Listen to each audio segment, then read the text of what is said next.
디즈니에서 야심차게 제작한 라이언킹에 대한 반응이 아주 좋은 편은 아니지만 흥행에서는 역시나 대박을 향해 달려가는 중입니다.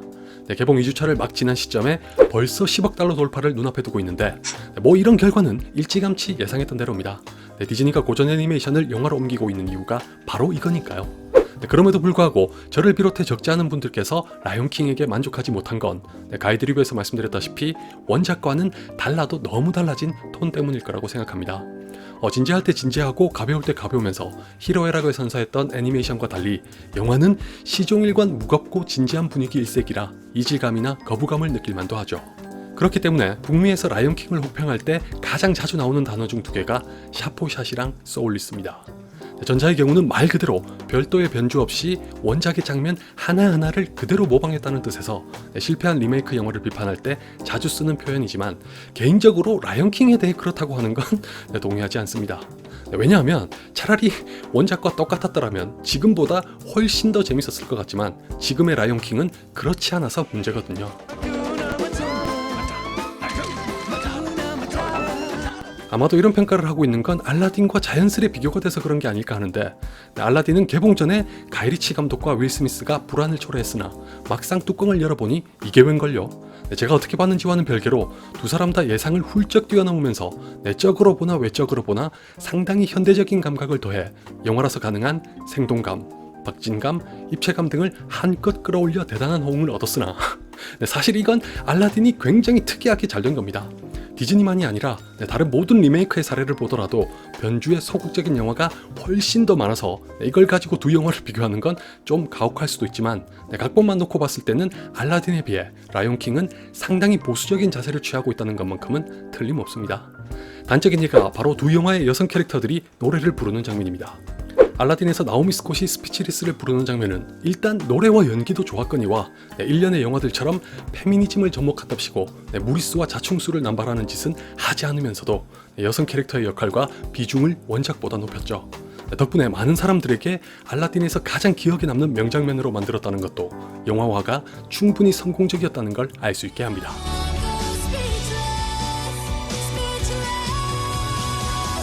반면에 라이온킹은 글쎄요, 어디까지나 제 의견에 불과하지만 날라는 큰 변화도 없는 데다가 스피릿은 쓰임새마저도 좋지도 않은 걸 넘어 굳이 삽입했어야 할 노래인지조차도 의문입니다.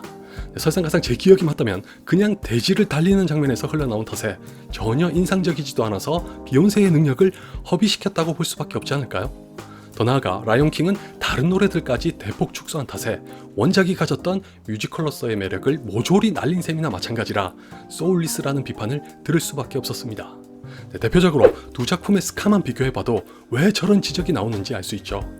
애니메이션의 스카는 능글맞으면서도 음흉한 면모를 제레미 아이언스가 기가 막히게 소화하면서 아주 매력적인 악역으로 빚어졌으나 영화의 스카는 그냥 여느 영화에서 흔히 볼 수 있는 그저 그런 악역에 지나지 않아 심심함을 더할 뿐이었습니다. 그렇다면 라이온킹은 왜 정글북과 달리 동물들의 표정을 철저하게 배제시키면서 알라딘과는 극단적으로 다른 영화로 만들어졌을까요? 가이드리뷰에서는 몇 년 전에 같은 감독이 연출했던 정글북의 동물들은 표정과 감정이 전해졌으니 라이온킹의 판단이 착오라고 했었는데 아무래도 다큐멘터리에 뺨을 칠 정도로 경이적인 CG가 그 원인을 제공했다고 보는 게 타당하겠죠. 간단하게 말해서 실사를 방불케 하는 완성도를 가진 동물들이 애니메이션처럼 다양한 표정과 풍부한 감정을 보여줬다면 도리어 극심한 역효과가 났을 겁니다. 실제로 해외의 한 팬이 영화 속 동물들을 애니메이션처럼 바꾼 이미지를 보면서 저는 차라리 다행이라는 생각을 했는데 이렇게 되면 결국 라이온킹의 영화는 지금의 해법이 어쩔 수 없는 선택이었을 수도 있겠다는 결론을 내게 됩니다. 다만 감독도 밝혔다시피 영화는 애니메이션이나 뮤지컬과 비교했을 때 또 다른 차별화를 주게 된 건 맞지만 그 와중에도 중심에 자리했어야 할 원작의 정수가 사라져 소울리스가 됐다는 건 매우 아쉽습니다.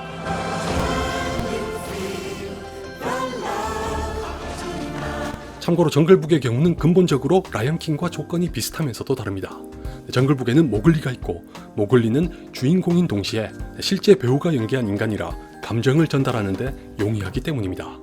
이를테면 마치 트랜스포머가 굳이 인간들을 등장시키는 이유처럼 정글북에서는 모글리가 관객의 시점이자 감정을 실어 나르는 역할을 하면서 동물들과 어울리는 덕분에 장르적으로 판타지에 가까워집니다.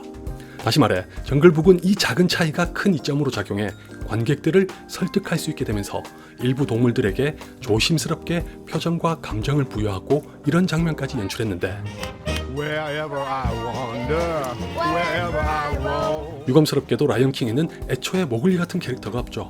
그 바람에 하쿠나 마타타 같은 노래까지 뒷전으로 내몬 채 더더욱 극사실주의를 표방한 영화가 될 수밖에 없었을 것 같기도 하지만 이왕이면 그걸 고려하고 다른 대안을 찾아서 지금의 노선을 따르되 원작의 소울까지 곁들일 수 있었으면 어땠을까?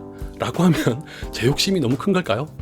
아니 할리우드에 날고기는 사람들 다 모여 있으니 그 정도는 얼마든지 해결할 수 있었을 거라고 보는 건 과대평가인가? 아무튼 제 감상과는 완전히 별개로 라이언킹의 흥행은 이견의 여지 없이 대성공을 거두고 있지만 알라딘의 자스민과 정글북의 모글리로 대변할 수 있는 두 가지가 빠졌다는 것에서 제게는 아쉬움을 남긴 영화로 기억될 것 같아 몇 마디 덧붙이고 싶었습니다. 이제 뮬란은 또 어떨지 기다려봐야겠네요. 비록 예고편은 좀 당황스러웠지만